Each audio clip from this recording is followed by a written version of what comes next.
Welcome to NFL World, when the NFL starts and ends. I'm your host, Jacob, and welcome to another episode of NFL Nightmare. Well, on this episode, we have the Pittsburgh Steelers.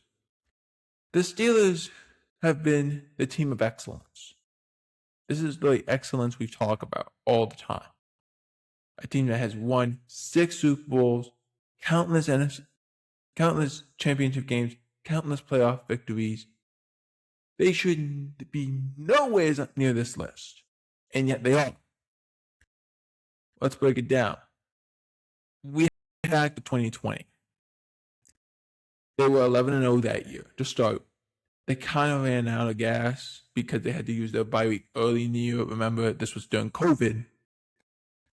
And so they utilized their bye week early. They ran out of gas, and they lost a couple games in a row that they wouldn't have normally lost. And then they ended up getting bounced in the playoffs, I believe, in the first round. That's how bad this was. Well, since that playoff loss, Ben Roethlisberger has retired. You drafted Kenny Pickett. You got rid of Kenny Pickett. You had Russell Wilson, Justin Fields, Aaron Rodgers be your quarterback. And in all this time, you thought, we're still a playoff team. Since that 2020 season, they've been bad. They were bad then, but they were bad on offense and have been bad on offense because your offensive coordinators have not been great. Matt Canada, to the point that when it was Heinz Field, now it's Acrisure Stadium. The fans at your home stadium are chanting "Fire Canada, Fire Canada" over and over and over again. They're saying "Fire Canada, Fire Canada," talking about the offensive coordinator. They don't like him. They don't like him. Finally, he's let go because he was awful.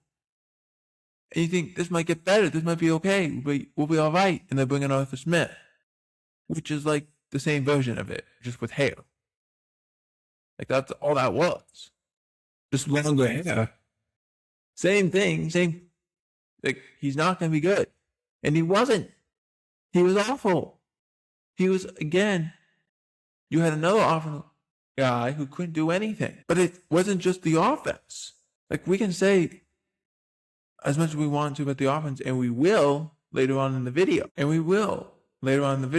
But this defense has been kind of bad in recent years.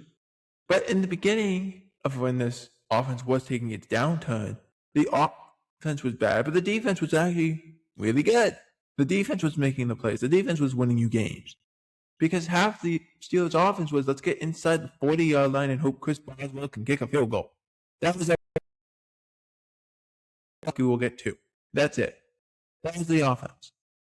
So you won a lot of games, 20-17, 20-14, 17-14. You won a lot of games that way. But it's gotten better in recent years also. Well, let's talk about why. Let's start with the defense. Number one, it's getting older. TJ Watt is an older player, and he's not what he once was. Alex Highsmith, also getting older. Cam Hayward is at the back 9 of his career. We're talking about the last link of his career. These guys, and then also including Patrick Queen, who is your biggest free agency signing in recent years, account for, I want to say 60-ish% of your salary cap. There's 4 guys, 60%. That's unheard of. That is unheard of. And it gets worse. It gets worse because it's not just that, but everything else isn't panning out for you. Your defense was, and you got a lot of aging stars on the defense, and your offense can't hold up their own. They can't control their own weight at this point. They can't pull their own weight. That's what is getting crazy. We talked about Kenny Pickett. You drafted him in a quarterback class that wasn't very good. Remember, that was the quarterback class that had Kenny Pickett and Malik Willis? That wasn't a very good class. Both those guys are backup quarterbacks currently at the moment. Pickett not very good. It wasn't very good. But he gets hurt. So Mason Rudolph's playing. Then Doug Rodgers is playing. Then Mason Rudolph playing again. Then Kenny Pickett comes back. Then Mason Rudolph again.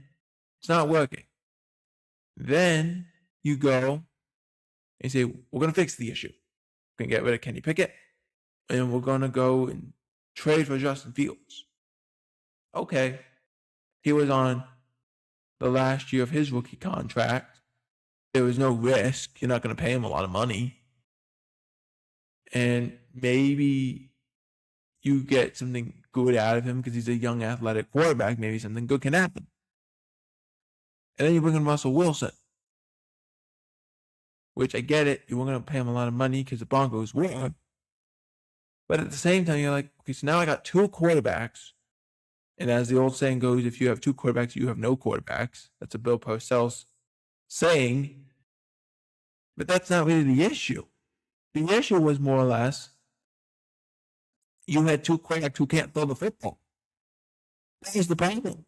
Because remember, Russ gets hurt early in the year, before the season even starts. So Justin Fields is playing quarterback, and it's going okay. It's going pretty good. I think I had only lost 1 or 2 games with Justin Fields. So even though the offense was limited, it looks pretty good. Then Russell Wilson comes in. They start winning a couple games in a row, but it's obvious that he's missing throws and he's hitting the deep passes, but he's not hitting anything close to surrounding him. And then the offense falls apart.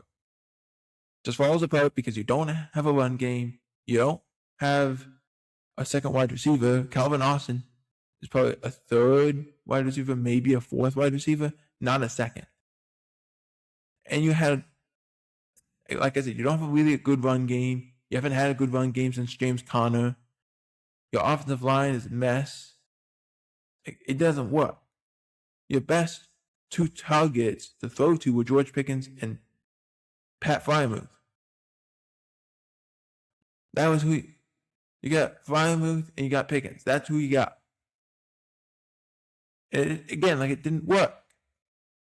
You go into the playoffs, you get into the wild card round, you go against the Ravens, and you got destroyed by Derrick Henry.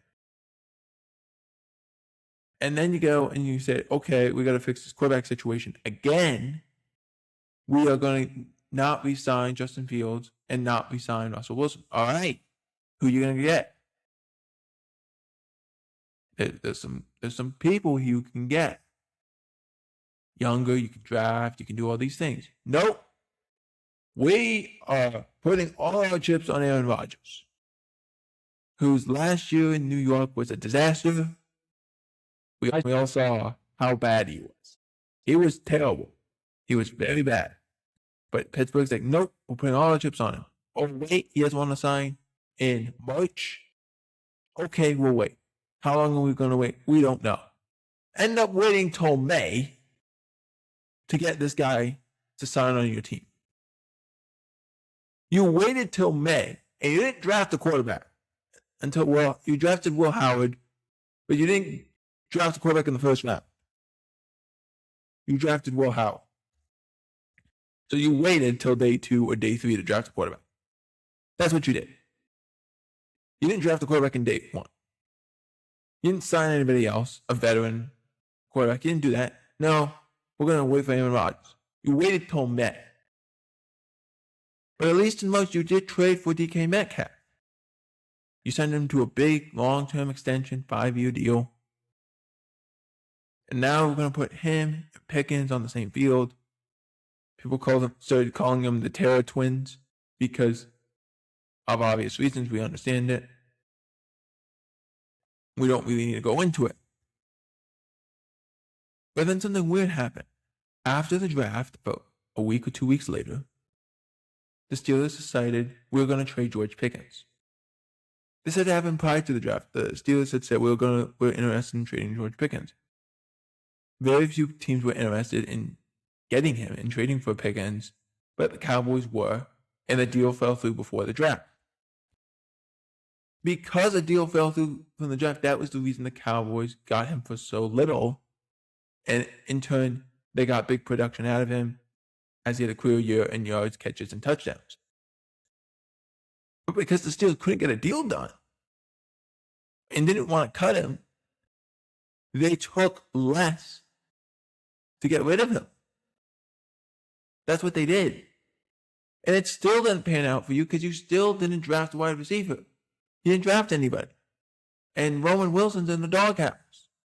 That was the last receiver you drafted. So your second wide receiver was Ben Skoranek, Scotty Miller, Calvin Austin, and hope for the best. And it eventually became Marquez Valdez-Scantling and Adam Thielen. Adam Thielen was close to retiring, was going to retire. And Marquez Valdez-Scantling was on the street because he had gotten cut again. Like, that's what was going on. And when you bring in Aaron, you had to bring in all of his friends, like the Jets had to do. And it still didn't work. The offense didn't work. They couldn't run the football that well. They were relying on the defense again, and the defense was a disaster. Again, all the guys, we put a lot of money in 4 people to run this defense, and it's not working. Now, how does this start? How do you fix this? Well, it starts at the head coach, which was Mike Tomlin, who'd been there for 19 years. He steps down as head coach, ending a 50-plus year run of where the Steelers only had 3 coaches, Noel, Cowher, and Tomlin. Who do they bring in? Mike McCarthy. And I was listening to Steelers fans on YouTube, on every social media platform. They all said the same thing. So we are replacing Mike Tomlin with an offensive version of Mike Tomlin. Yep. That's a perfect way to describe it. And Cowboys fans know this. I know this. Packers fans know this. Now Steelers fans are going to know this. You get a guy like McCarthy. He's going to do the bare minimum. It's not really going to work, but you'll get to about 7 to 10 wins.